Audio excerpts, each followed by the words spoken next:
সময়টা এখন খুব গুরুত্বপূর্ণ। সরকারটা কেবল বসলো, আর 15.5 বছরের পুঞ্জীভূত জমাট অনেক সমস্যা তাদের সামনে।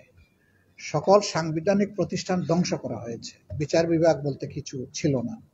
তারপরে নির্বাচন কমিশন কি আপনারা জানেন, এমনকি মানবাধিকার কমিশনের কি অবস্থা এটা আপনারা জানেন, অডিটর জেনারেল অফিসের কি অবস্থা সেগুলো আপনারা জানেন। সবগুলা প্রতিষ্ঠানকে ধ্বংস করে ফেলা হয়েছে। গোটা পুলিশ বাহিনীকে একটা লীগ বাহিনীতে পরিণত করা হয়েছিল। আবার সিভিল সার্ভিসে যারা আছেন অনেকেই তখন মনে হয়েছে যে দলীয় নেতা হিসেবে ওনারা পারফর্ম করছেন। তো সেই জায়গাগুলো আগে তাদেরকে ঠিক করার সুযোগ দিতে হবে। এই ঠিক করার সুযোগ দেওয়ার পরে যখন উপযুক্ত পরিবেশ সৃষ্টি হবে, তখন দেশের ভবিষ্যৎকে সর্বাধিক সর্বোচ্চ গুরুত্ব দিয়ে যা দরকার আমরা সেভাবেই সিদ্ধান্ত নিব। এখনই আমরা বলতে চাচ্ছি না এই সরকারের টেনিয়র কতদিন হওয়া উচিত, এখনই বলতে চাচ্ছি না নির্বাচনে আমরা কি শেপে অংশগ্রহণ করব।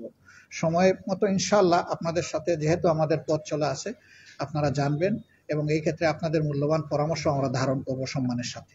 নির্বাচনে কি আপনারা 300 আসনে প্রার্থী দিবেন? সেটাও সময় আসেনি, সেটা সময় আসলে আপনারা দেখতে পাবেন।